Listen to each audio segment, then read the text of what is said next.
Hello, Bante. Hello. Happy to see you again. Hello, Monte. Happy to see you. Thank you so much. We are so delighted to have you join us. um, how are you doing today? Oh, very good. It's a beautiful day. It is over here as well.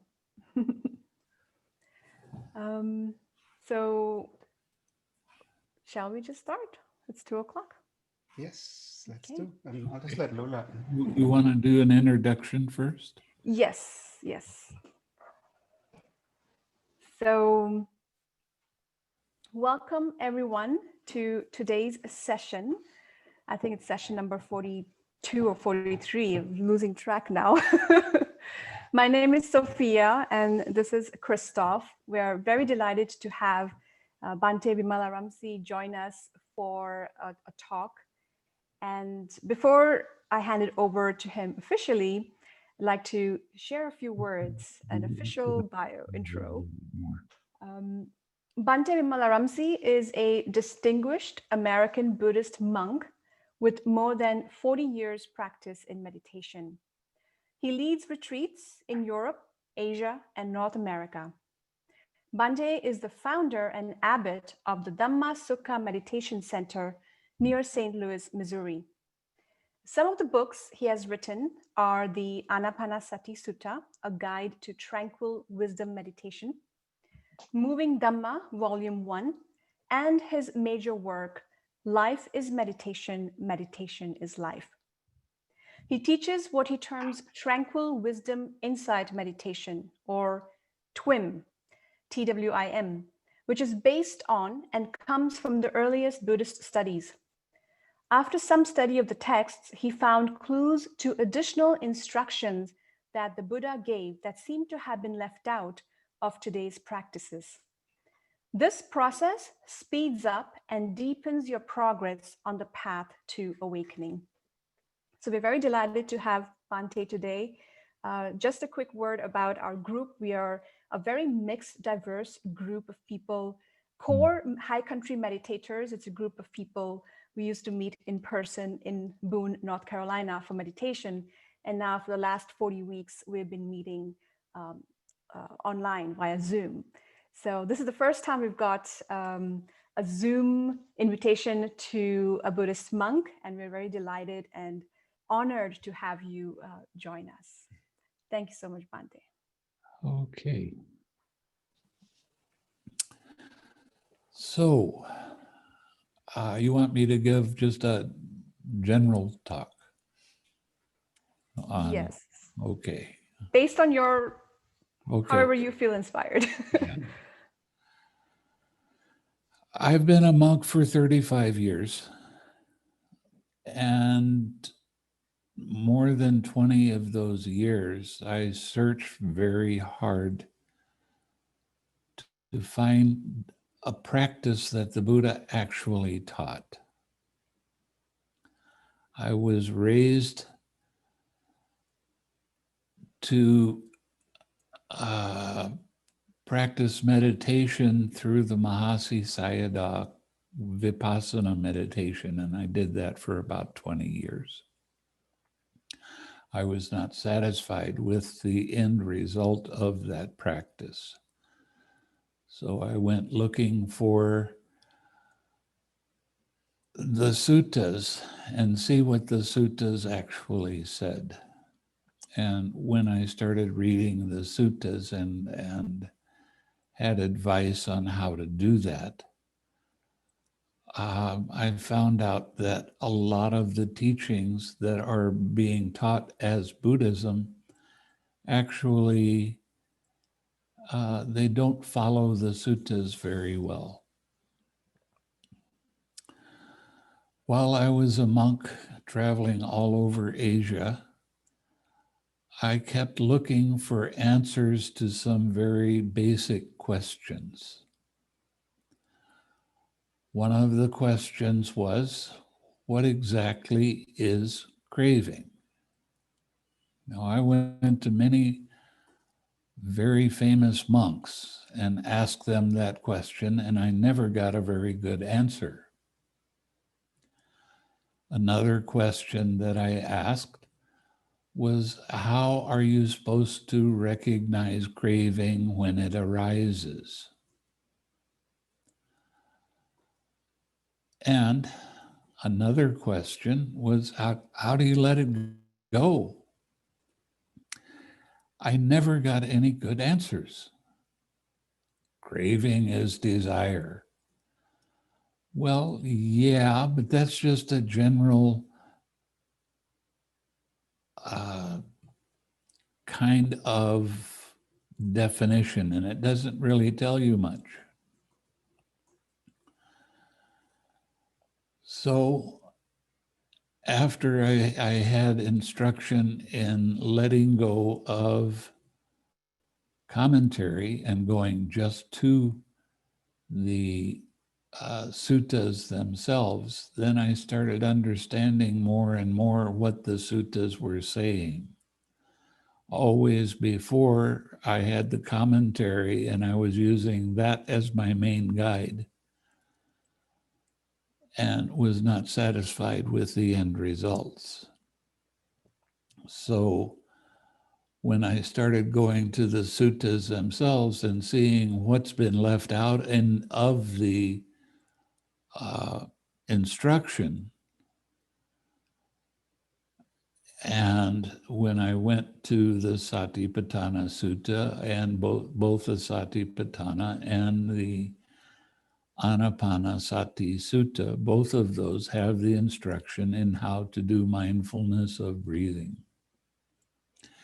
And that's what I'd been doing for about 20 years. But I found out that some of the instructions that I was given for doing the meditation are not the same that the Buddha gave. And one of the things that was left out in the instruction was, on the in-breath, you tranquilize your bodily formation. On the out-breath, you tranquilize your bodily formation. And I had to go and explore what that actually meant. Now, when I've been doing this Vipassana meditation, and I was kind of fanatical about doing the Vipassana, because whatever the teacher said to do, that's what I did. And I had some instructions that weren't very good.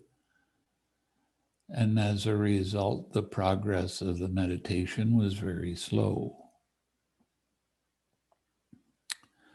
I was successful at doing it the way they were teaching it, but I didn't feel any personality development. I still got as angry as I got before I started meditating. I still was critical and had a hard mind. Now, when I was doing this meditation, I was always having tension and tightness in my head. I always had a headache. And when I started experimenting with tranquilizing the bodily formation, one day I was thinking about that as I was walking to my cabin. And I thought, I've had this headache for every time I meditated. I had this tension and tightness. And I thought, maybe it's talking, the tranquilizing the bodily formation includes the head. Now, I had a very active mind. thinking, thinking, thinking, all the time thinking. So I thought, well, maybe if I relax this tension and tightness in my head, then I would be able to let go of this tightness. So I relaxed the tension and tightness in my head, and I was very alert as to what was happening in my mind at the time. And the shock of my life was that all of the thoughts disappeared. I didn't have any distracting thoughts. I had a very clear, alert mind, and there was nothing pulling my attention away from my object of meditation. At the time, it was breathing. And I thought, well, maybe this is it. So I did it again. And again, all of the thoughts that I had, they just stopped. But my mind was very alert and relaxed, and there was no tightness in my head. And this is where I developed the definition of what craving actually is. When someone asks you what craving is, you don't just simply say, well, it's just desire. So you get rid of the desire and you'd have no more craving. Doesn't work quite like that. Craving is the I like it, I don't like it mind. Now you have 5 aggregates. We're there. Too far there. You have a body. You have feeling. Feeling is not emotion. Feeling is a pleasant feeling, painful feeling, neither painful nor pleasant. That's all feeling is. You have perception. Perception and feeling are always tied together. When a pleasant feeling arises, your mind says, oh, that's pleasant. When a painful feeling arises, your mind says, oh, that's painful. That's what perception is. It names the kind of feeling that arises. It also has memory in it. You have thoughts and you have consciousness. Now, these are called the 5 aggregates. When a painful feeling arises, the first thing that happens is your mind says it's that kind of feeling. If it's a pleasant feeling, okay, it's pleasant. If it's a painful feeling, then it's painful. And that is the beginning of what I call the I like it, I don't like it mind. Pleasant feeling arises, I like it. Painful feeling arises, I don't like it. I don't like it. This is the very beginning of how you can recognize craving when it arises. Craving always arises right after a feeling. Now, this is where the false belief in a personal self comes from. I am that. When you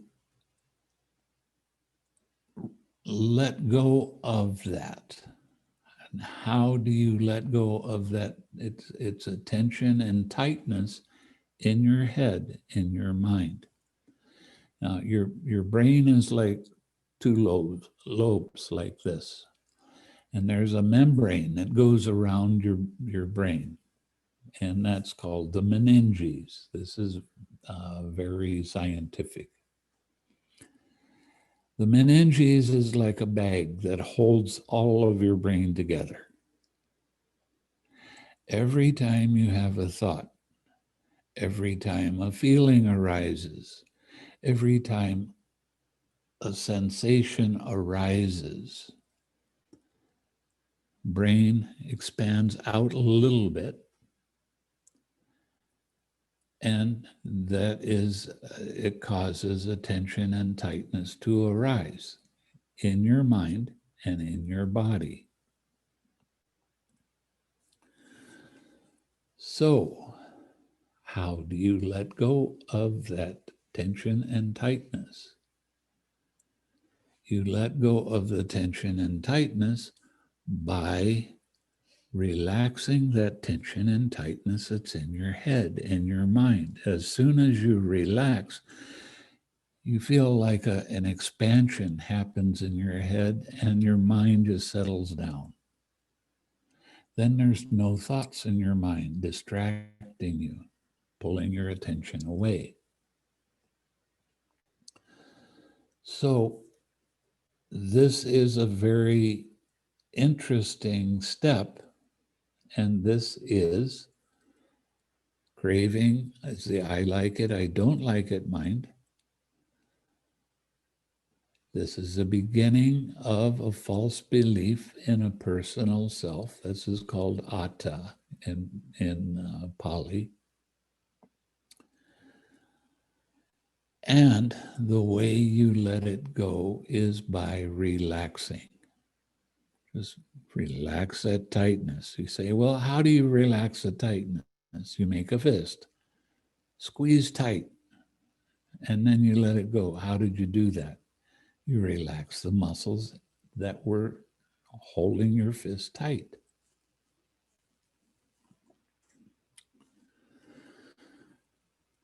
Right after that, your mind is clear. Your mind is very bright, and you need to bring up something that's wholesome. And what I have developed is called right effort with the 6 R's. I'll get to that in just a moment. But as soon as you let go of that mind that had this craving in it, now your mind is pure. But your mind is still alert.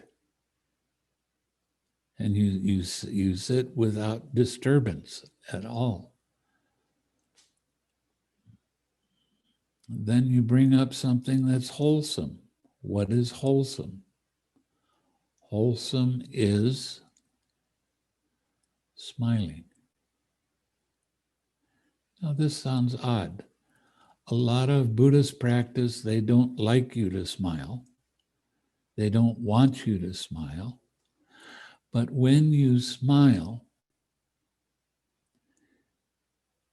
your mindfulness improves. And I'll get to that in just a moment. Your mindfulness is your observation power. The definition for mindfulness, which is really kind of a tricky word because everybody is supposed to know what the definition is. So that you never find out what the definition is. You have to make up your own definition. I'm going to give you a definition of mindfulness that works 100% of the time. Mindfulness is remembering to observe how mind's attention moves from one thing to the other.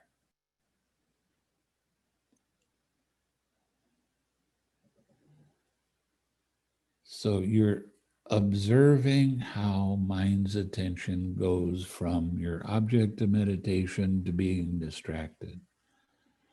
Now, how did that happen? It didn't all of a sudden just jump and now you're thinking something else. There is a process that happens, and this process is called dependent origination. And we can get into that at some other time. That takes a long time to explain. So, when you smile, your mind becomes light, and you have a tendency to have joy arise. Joy is a good thing. It's not something to be over concerned with. A lot of teachers will tell you, well, just don't be attached. But what we need to do is have a light mind. And you bring that light mind that's very pure because there's no craving in it back to your object of meditation. If it's a breath, then it's back to the in-breath and the out-breath. I teach loving kindness meditation rather than the breath, because when you practice loving kindness meditation, your progress in the meditation is much, much faster. And your understanding of going from one level of meditation to the next, you understand more completely how this process works.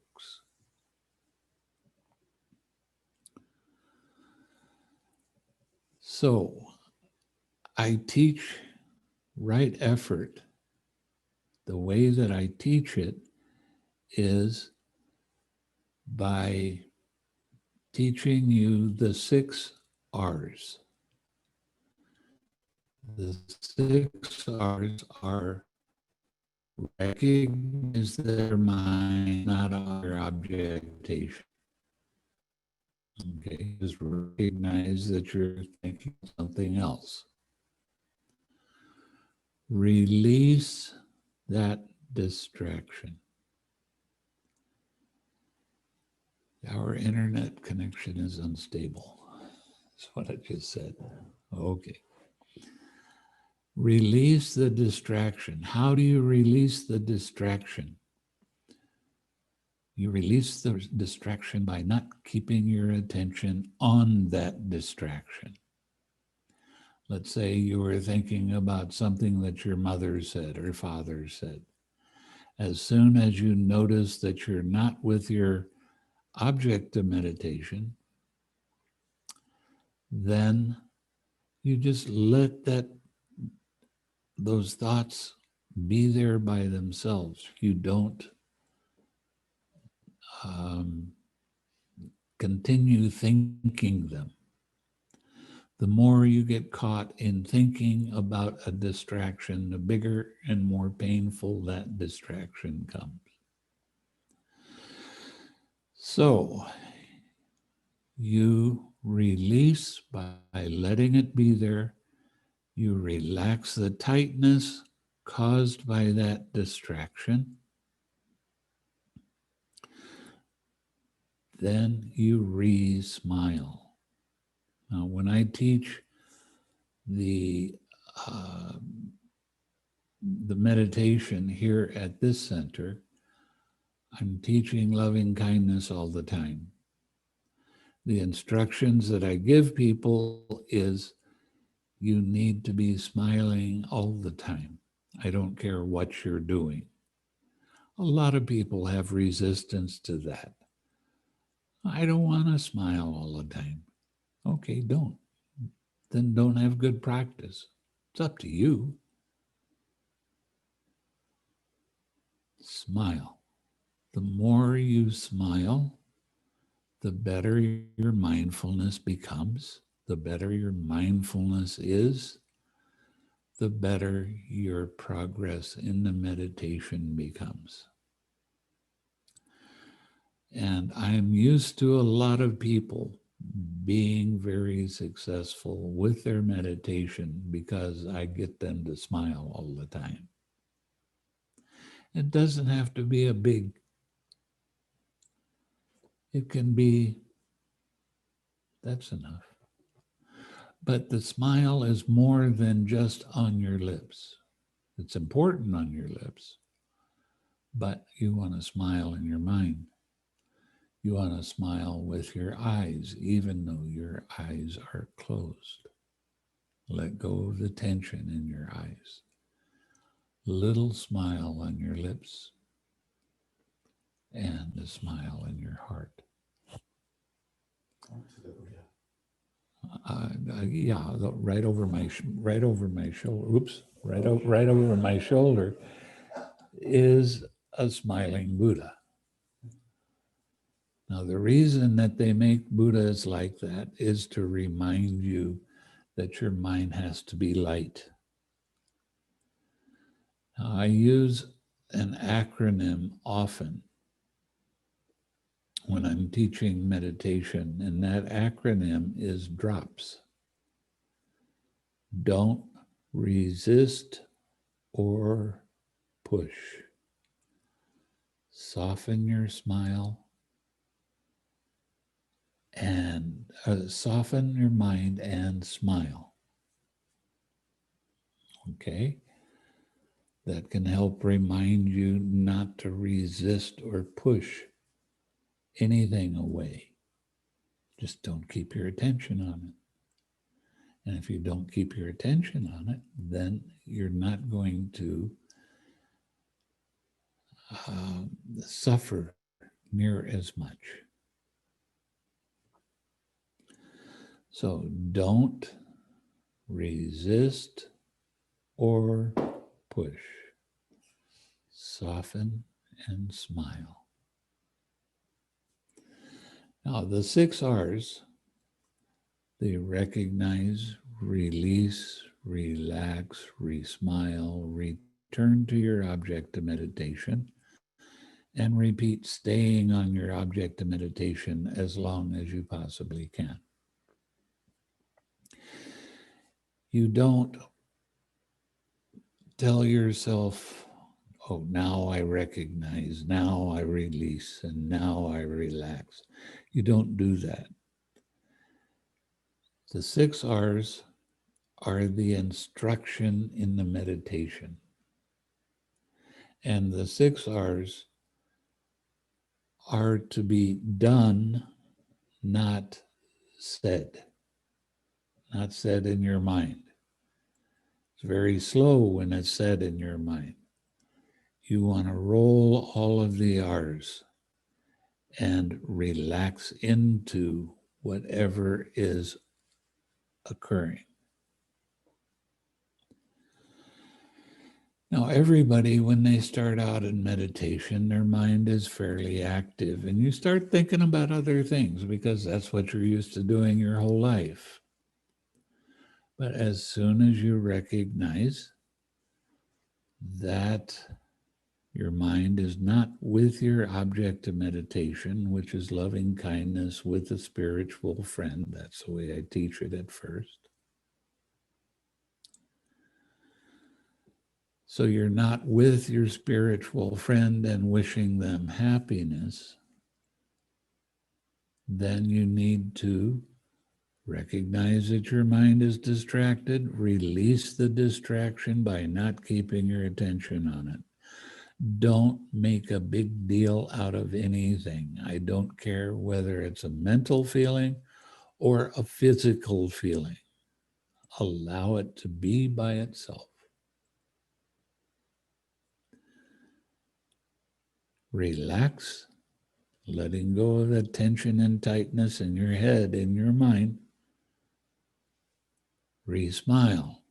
I say re-smile because you should be smiling all the time, even while you're sitting. Smile as much as you can remember. And then return to your spiritual friend, the person you're sending loving kindness to, and repeat staying with that as long as you can. So this, after you practice this for a little bit, you're going to start seeing that it gets easier and easier to understand and to do. And eventually it becomes automatic. So this is the best way to practice. Now, what's the difference between what I'm showing you here and other meditation practices? Okay, your mind is on your object of meditation and then it goes away. When you're practicing other kinds of meditation, it goes away, you recognize it, and immediately come back to your object of meditation. And eventually what happens is you start developing a one-pointed kind of concentration. And that concentration will eventually suppress all of the hindrances and distractions. And you get into a very nice state of bliss, very peaceful, very calm. But when you come out of that, there's been no personality development. There's been no recognition of what hindrances actually are. And that means that you still get as angry as you did before you started meditating.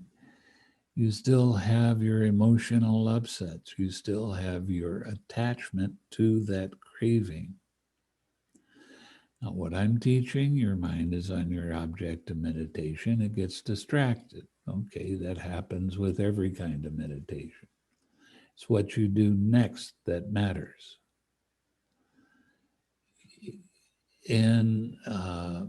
With the Mahasi style of meditation, they say that when you have a distraction, you note the distraction until it goes away.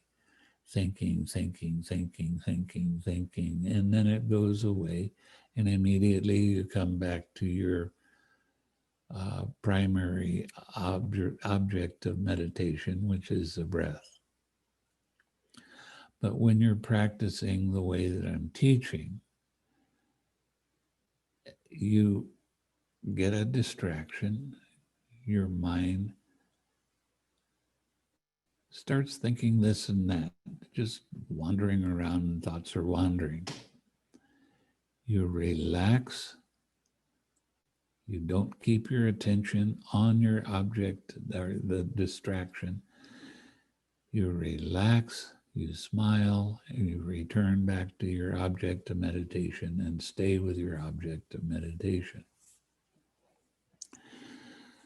Now, what's the difference between the two kinds of meditation? One kind of meditation is you're distracted and immediately you release the distraction and come back to your object of meditation. And when you do that, you are bringing back craving. So you're not letting go of craving and you don't really get to recognize what craving is. So it's a real important aspect of the teaching to have this relaxed step. This is extremely important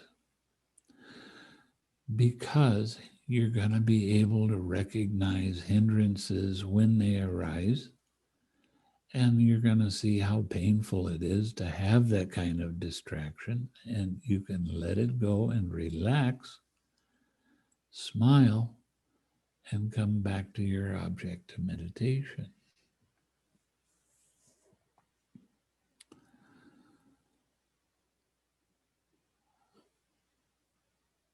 when you do this, what you're doing is, with one-pointed concentration, you're distracted, you release and immediately come back. So you're bringing a craving back.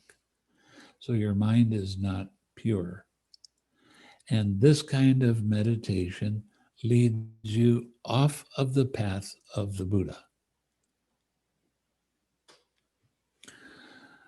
What you want to do is put in that relax step. I don't care what kind of meditation you're doing. If you add the relax step, that is going to change your entire meditation. And your mind is going to start to get lighter, and you're going to start understanding more and more clearly about the hindrances when they arise. Hindrances are anything that pulls your attention away from your object of meditation. Now, the thing is, you want to, most people want to progress in the meditation and see results. When you practice TWIM, Tranquil Wisdom Insight Meditation, which is what I'm teaching, your progress is going to be fast. In a day or two, you're going to start feeling that this is really a difference. Now, I've spent a lot of time in India teaching a lot of different people that have been practicing the Indian form of Vipassana that has been taught by Goenka. Many of those students come and they start practicing with me and they say, oh, this is so much easier than the other kind of meditation that I've been doing for so many years. This is much softer, and I don't have so much pain arising. So they get real enthusiastic about that. And when they get enthusiastic, then they start trying more and they start putting more energy in. And then they get a headache because they're trying too hard. So what we have to show you is stop trying so hard. And when I teach retreat, every retreat, at the start of the retreat, I tell people there are 3 things that I want you to do on this retreat. 1, I want you to smile. 2, I want you to laugh. 3, I want you to have fun. Almost everybody that does meditation with other teachers, they get real serious and they're always trying really hard. And they always have some kind of a headache that's caused by that trying. And they'll go to the teacher and they say, eventually it'll go away by itself. Well, that means that their concentration has to be up to a certain level before that can happen. And until then, they can have a lot of suffering. Now, the thing with the Buddha's teaching, and a lot of people think that the 4 Noble Truths are the backbone of the Buddha's teaching. And that's only a part of the backbone of the Buddha's teaching. The 4 Noble Truths are, there is suffering in life. We don't have to be geniuses to know that we have our ups and downs. There is suffering. The 2nd Noble Truth, there is a cause of suffering. What is the cause of suffering? The cause of suffering is taking it personally. It is the craving itself. It's the I like it, I don't like it mind. The third noble truth, there is a cessation of suffering, and that's when you use the 6 R's. Then you're going to see for yourself how you can let go of these craving moments. And the fourth noble truth is the path leading to the cessation of suffering. That path is the sixfold path, the 6 R's. The 6 R's, when you follow them and you use them, will take you all the way to arahatship. So this is the Four Noble Truths. And they actually get more subtle and deeper as you start learning how to do the meditation. One of the things that I want you to understand is that you are your own teacher. Because of the direct experience you get from doing the meditation, you're able to recognize when a hindrance arises and how to let it go. And this is very, very important to understand.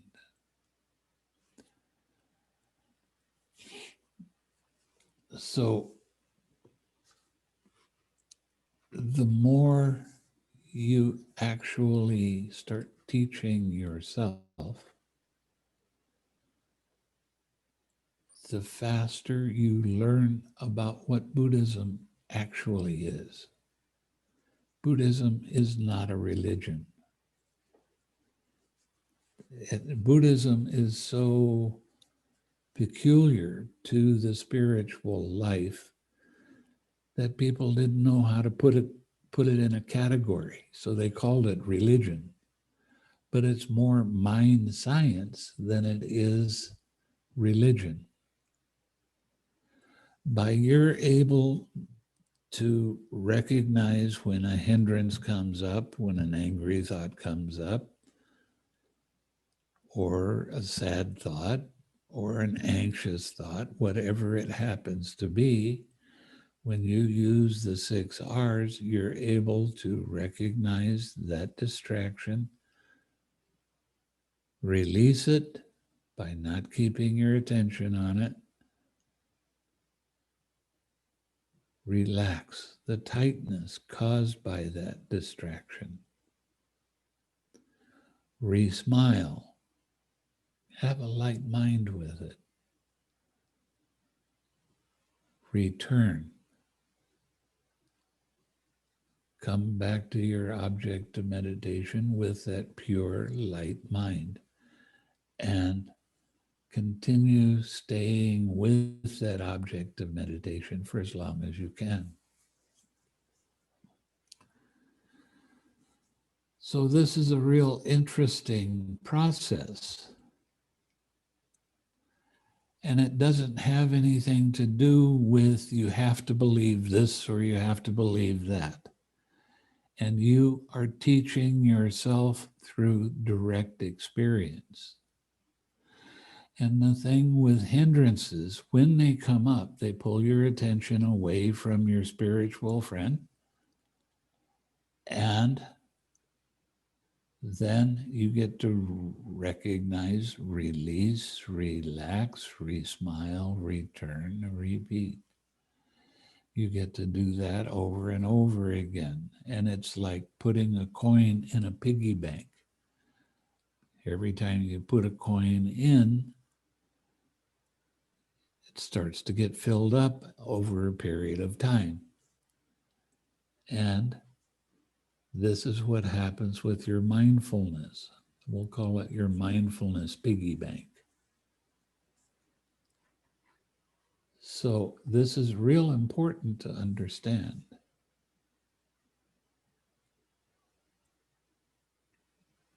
When I teach meditation, I tell people that when you first start out, you have to sit no less than 30 minutes.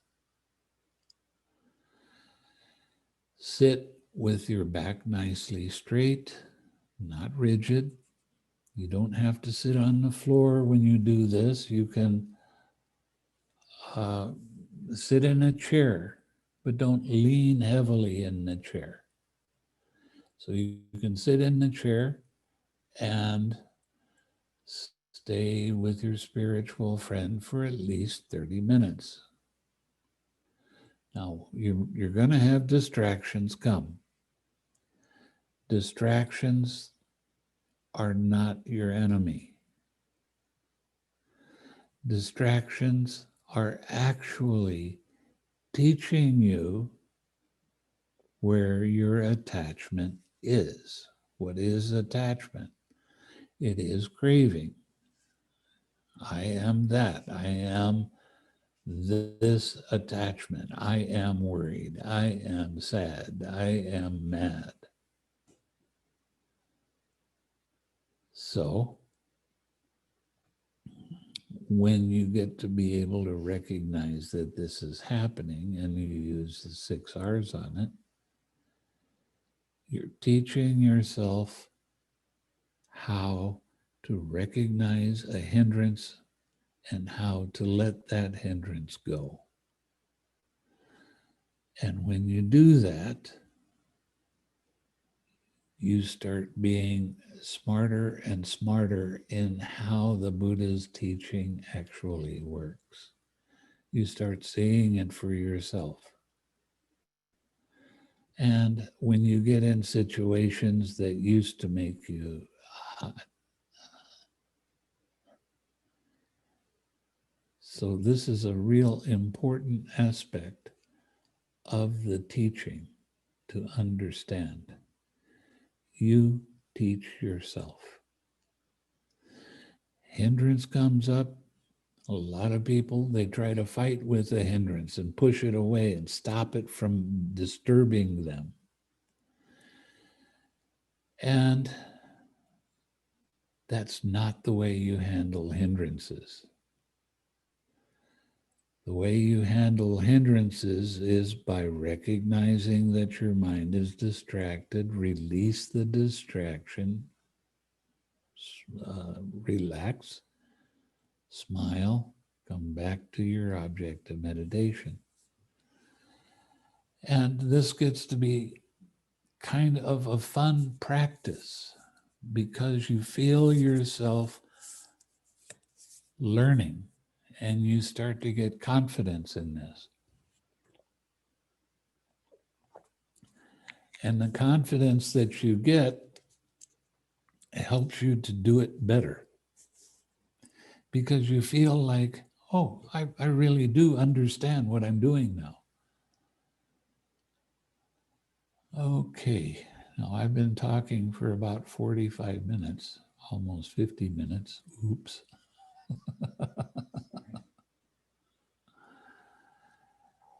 So I want you to remember that the teacher quote or the guru quote, which I've been called both, I am not.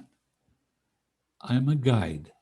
I talk to everyone every day when they come for a retreat and discuss what they're doing while they're doing it. And if they're going off track a little bit, I'll put them back on track. If they're doing very well, I'll congratulate them and they can continue doing it. So,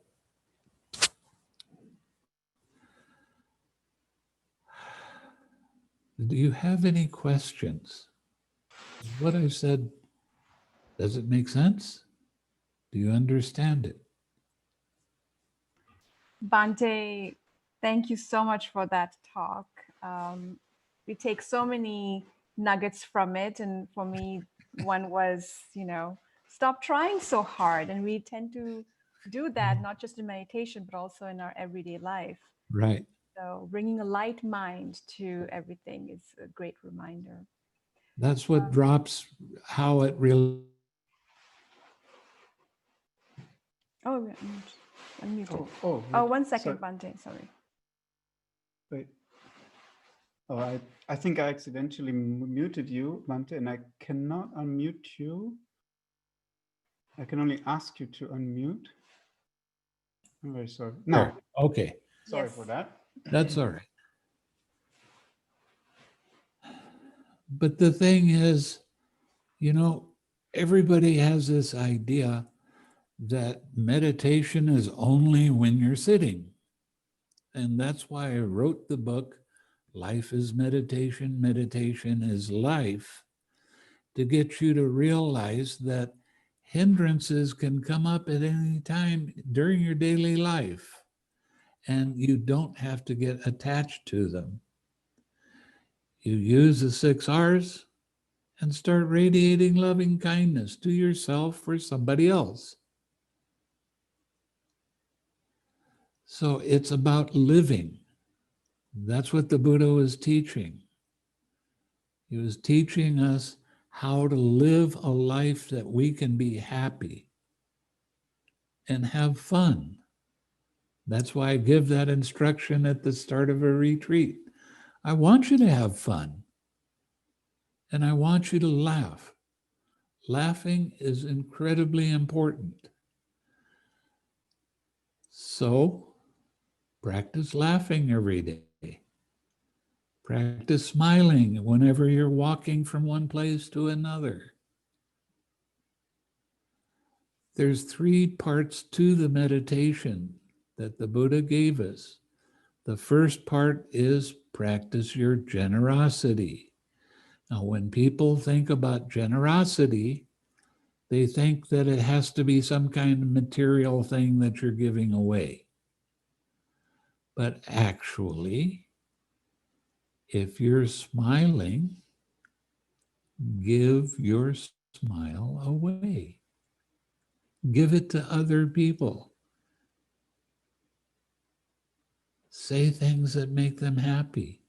Say things that they appreciate. That's a big part of generosity, helping other people overcome their own suffering. And laughing is a good way to do that. And the last part of meditation is sitting. So it's still part, you need the quiet time by yourself to sit.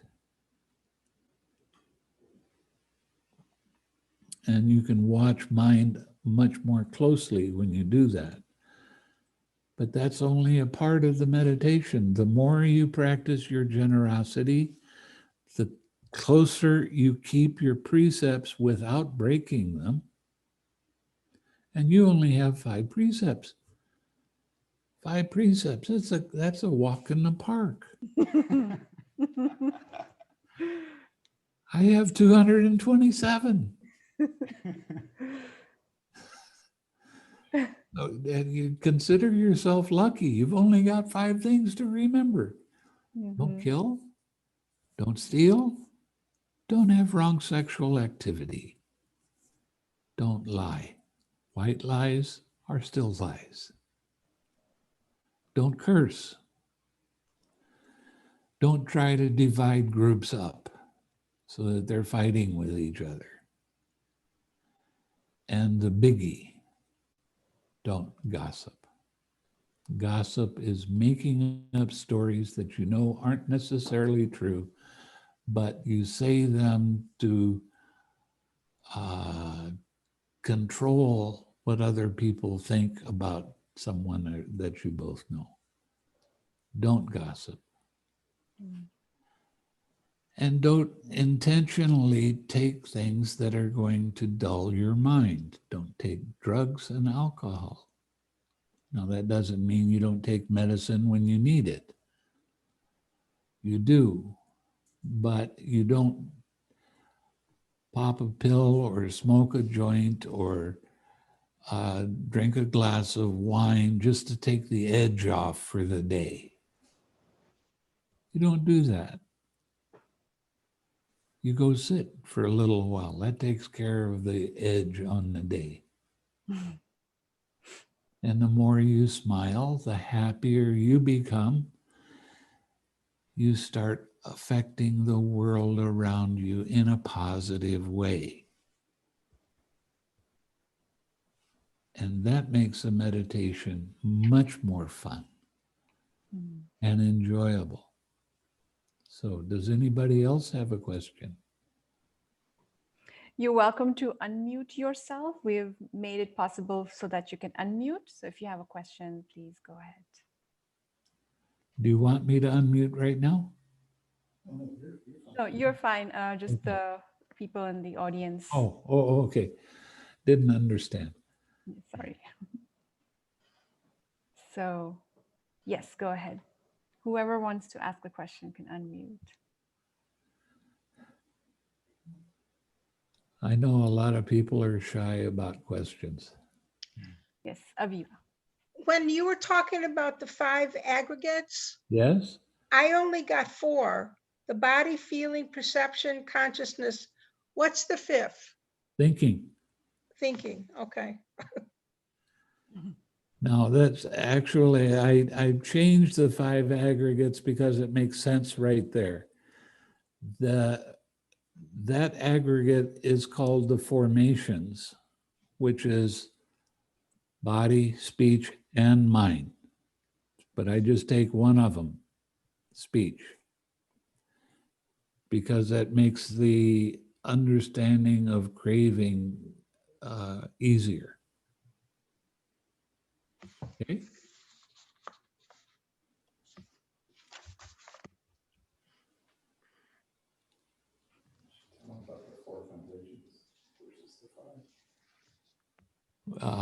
Not right now. It gets complicated to do that. So while everyone else is still formulating their questions, I have one, Bhante. Okay. The 5th precept for us lay people is not to take intoxicants and drugs and things like that. Would you also include, like, not, okay, there's classic substances like alcohol and, you know, Well, marijuana stuff, but would you also include into that other kinds of addictions that we may have? Like we may be addicted to, like I'm addicted to watching stock charts, or others may be addicted to the news or something like this that. this is stuff that dulls your mind. Okay. Okay. I'm addicted to coffee. If I don't have my cup of coffee in the morning, I get kind of grumpy. So you still take it. I still take it. You bet. So how do you reconcile that with that precept? It doesn't dull my mind. It makes my mind alert. Oh, okay. And although it is habit forming, it's just such a small habit that I can live without it. I just get grumpy for a little while and then it goes away and then I'm back to the way I was. So it's not a big habit. So if we have a habit or kind of an addiction, we have to look at it whether it dulls our mind or not. Right. Thank you, Bhante. Okay. If you cannot unmute yourself, let us know in the chat. We will see if there's something on our side we need to do. There was, okay. One thing, when you were talking about craving, Yeah. you said, I like it and I don't, or I don't like it. Right. So if you have like a middle ground where you don't necessarily like something or dislike something, then is that the way not to have craving? No, the way to let go of craving is by relaxing. Relaxing that tension and tightness.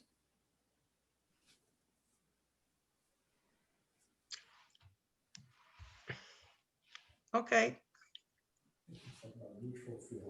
Yeah, neutral feelings are generally pleasurable, but they don't have to be. They can be unpleasant too. But it's the tightness that's caused in your head. As soon as a feeling arises, right after that feeling, there is the perception, the name of that feeling. This is pleasant, this is painful, or this is neutral. But when that feeling arises, it causes tightness to arise in your head, in your mind. As soon as you see that tightness, then you relax. You let it be. There's certain things about politics that come up. I can't relax. So You what? won't. So what I do is I turn it off. So I don't listen and I don't look, because I can't. There's just certain things I can't relax. It takes practice. Okay. And what's happening is you're making a big deal out of what you hear in your mind. So you're not using the second part of this, the 6 R's. You're making it a big deal and you really get involved in liking and disliking. Yeah.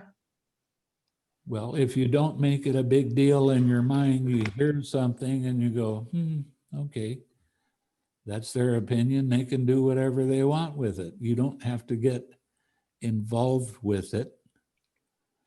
And then that craving becomes less and less. But it does take practice. And craving is really sneaky.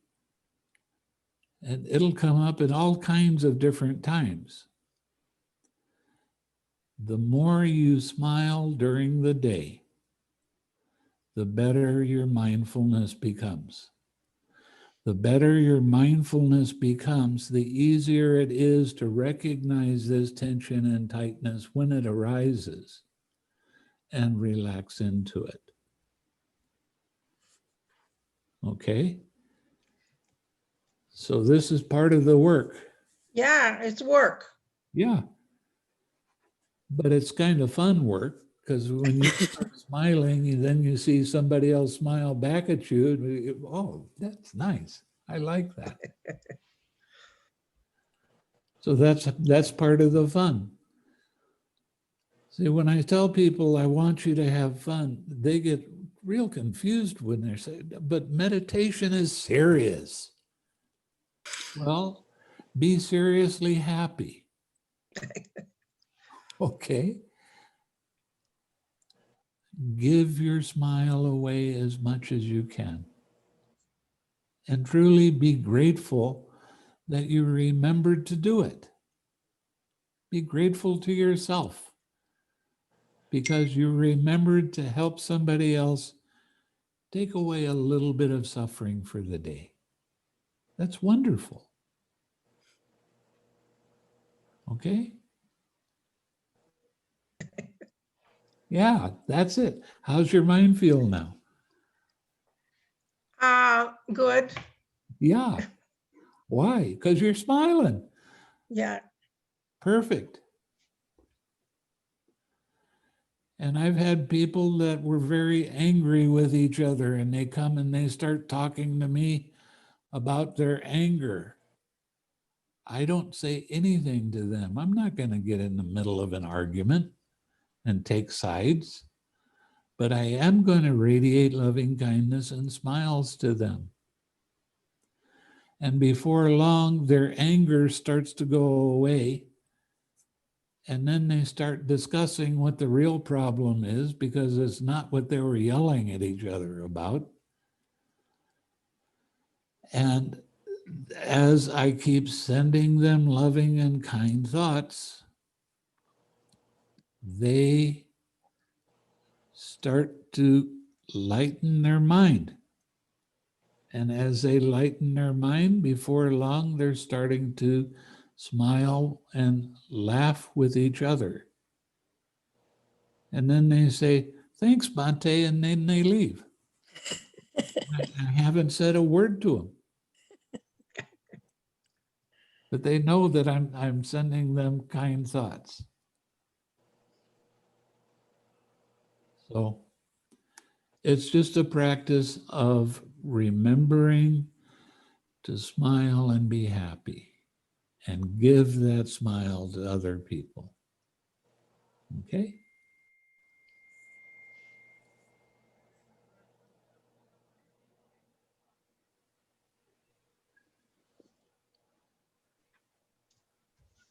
Okay. I see Genevieve and Joanne. Either one of you want to go ahead.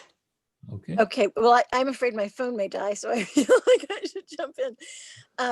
I wanted to thank you for speaking with us, and my question you sort of answered because it was along the lines of Aviva, because I realized that there are certain people that I see.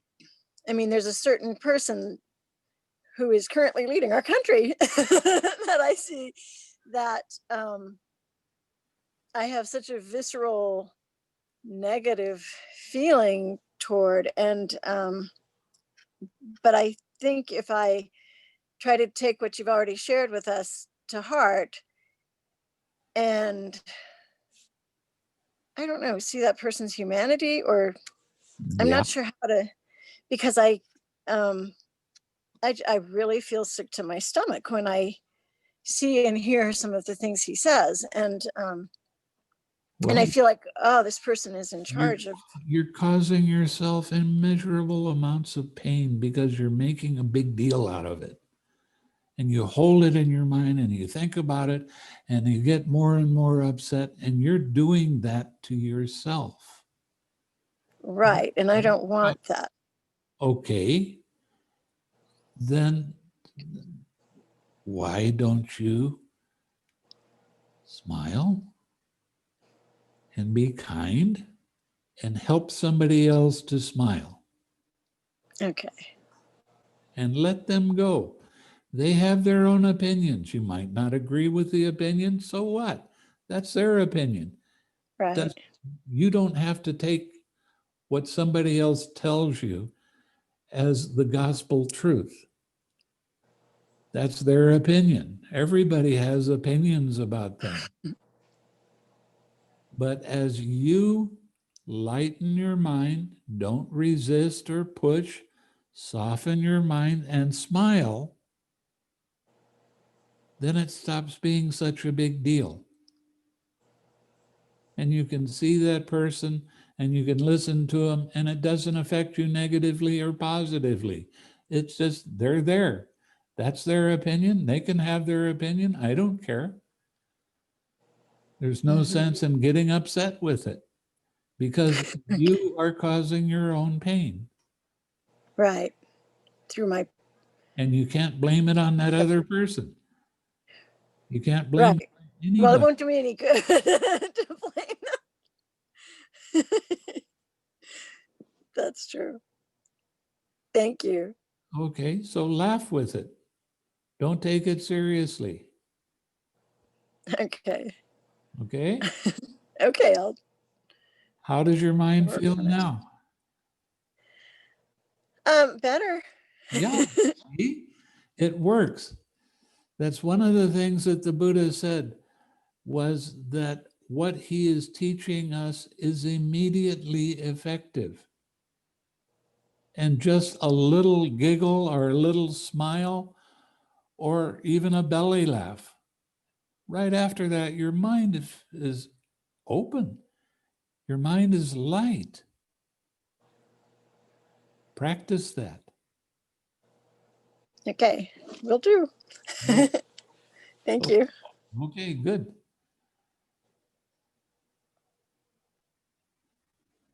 Anybody else? Yes. First, I want to say thank you. I just cannot thank you enough for doing this. And I Oh. want to let you know that your 6 R's have made such a difference to me looking at Facebook. Oh, good. We owned a wedding venue in Virginia at one time. And so I don't want to get off of Facebook because I see pictures of our couples and the kids that they've had since. And so I don't want to not see that. Right. But the negative things, I've used your 6 R's to help me navigate those. Let's just say that, so. Good. So anyway, and one just like thing that crossed my mind, because I've always been a person that smiled a lot. And I did my training. I lived in London for 17 years and I did my training there. And we had the long old Nightingale wards, the very old fashioned Nightingale wards. Yeah. And when I would come on duty, I would always be smiling. I had a lot of very nugget things going on in my life at the time, but I was always smiling because when I hit those doors, that is what those patients deserved, And so I always got that back. They always told me they felt better when I was there. They felt confident. They knew they were going to be looked after, even if I wasn't the nurse looking after them.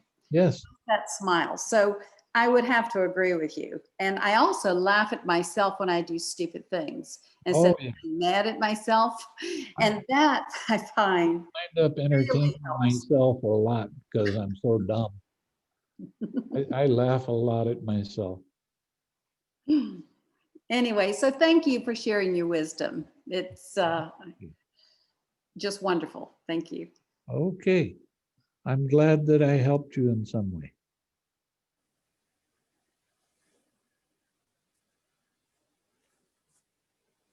Anybody else? Bhante, I wanted to say that, so I actually do have a question. Okay. But before I get to that, I just want to say I'm so thrilled that both mine and Christoph's parents are here on the call. So that is a real pleasure, and my auntie as well. So it's a real pleasure and honor to have you. Thank you. My question is that there is something the author Eckhart Tolle talks about, which is pain body. The pain body is the collective pain of groups or cultures or nations or even gender that we may feel even though we ourselves were not involved in the incidents that caused pain to that group. It may be several generations prior to us. So That's getting into Indian philosophy, and I really have some problems with that because if you walk into a room and everybody is depressed, you want to change that mood? You do that by radiating loving kindness to them, and you'll see it change. Either they'll feel comfortable with it and they'll start to change and be happier, or they'll get up and leave.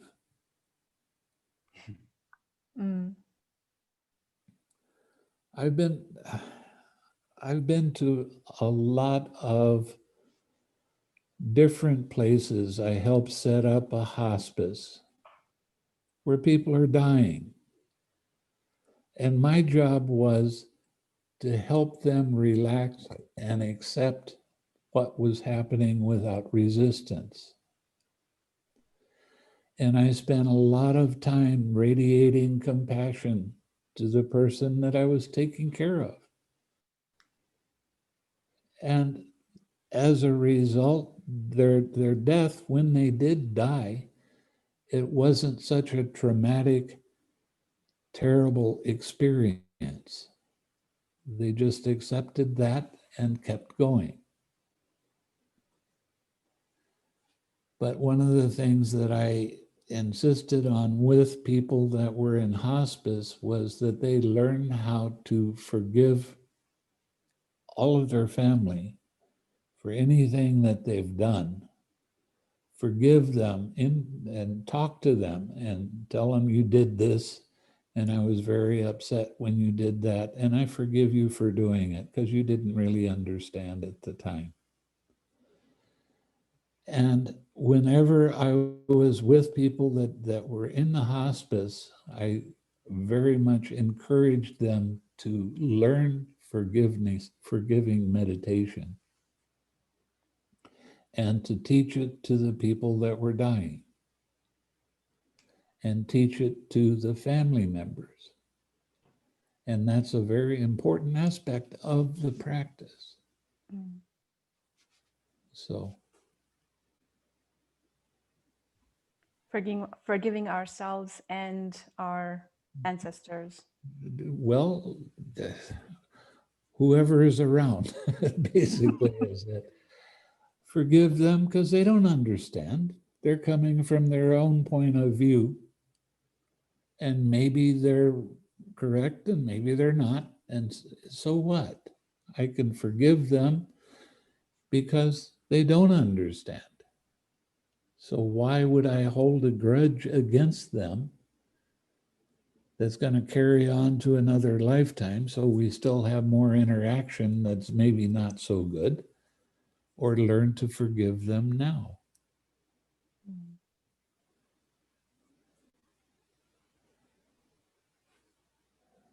So all of this stuff is interconnected.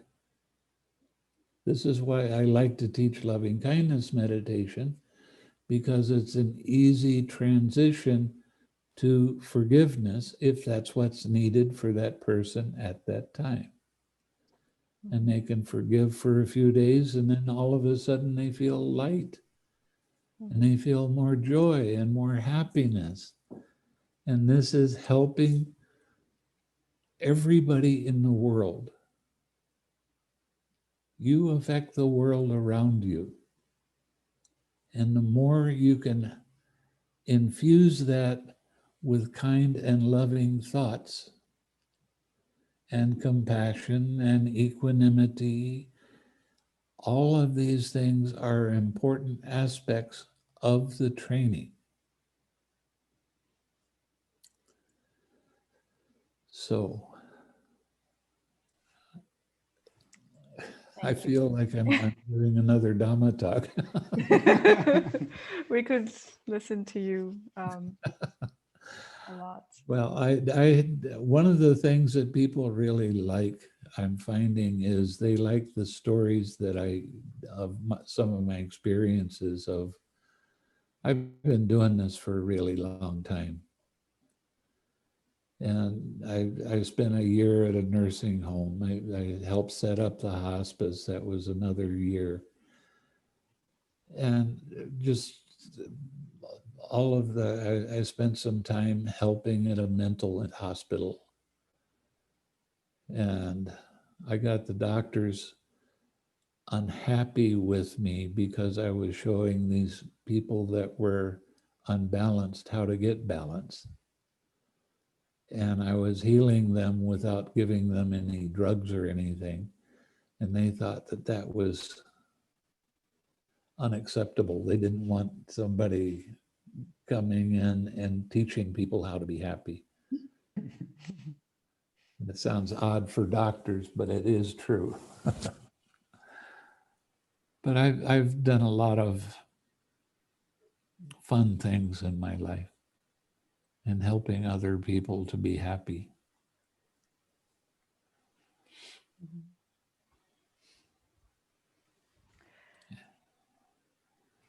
Well, Bhante, we want to thank you, all of us, for being so generous with your time and in your teachings. I wanted to share with the rest of our group that you can learn about Bhante Limala Ramzi's retreats by going to dhammasuka.org. The actual link is in the chat. And there you can learn about ways to do retreats online as well. And you can also make a donation to his monastery there. Check out also the YouTube videos of Bhante, which we have been watching for the last several weeks. Ever since we found you, we're watching you every week. And it has really changed our life. And thank you so much for reminding us to smile and to be light-minded. Oh, it is my pleasure. See, I have the best job in the world. It really is. Mhm. I take people that are unhappy and show them how to be happy. Mhm. You can't get any better than that. We hope to see you in person one day, Bhante.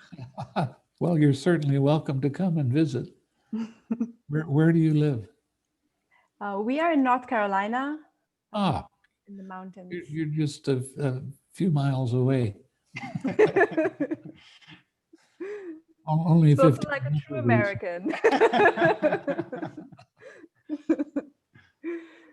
Hmm. Okay. Thank you. Thank you, Bhante. Okay. So do you want me to do the sharing of merit? Yes, yes, please. Okay. May suffering ones be suffering free, and the fear-struck fearless be. May the grieving shed all grief, and may all beings find relief. May all beings share this merit that we have thus acquired for the acquisition of all kinds of happiness. May beings inhabiting space and earth, devas and nagas of mighty power, share this merit of ours. May they long protect the Buddha's dispensation. Sadhu, sadhu, sadhu. Sadhu, sadhu. Okay. Have a happy week. Thank you, Bhante. Thank you, Bhante. Oh, You too. thank you. Bye-bye, everybody. Thank you, Thanks for David, coming. very much.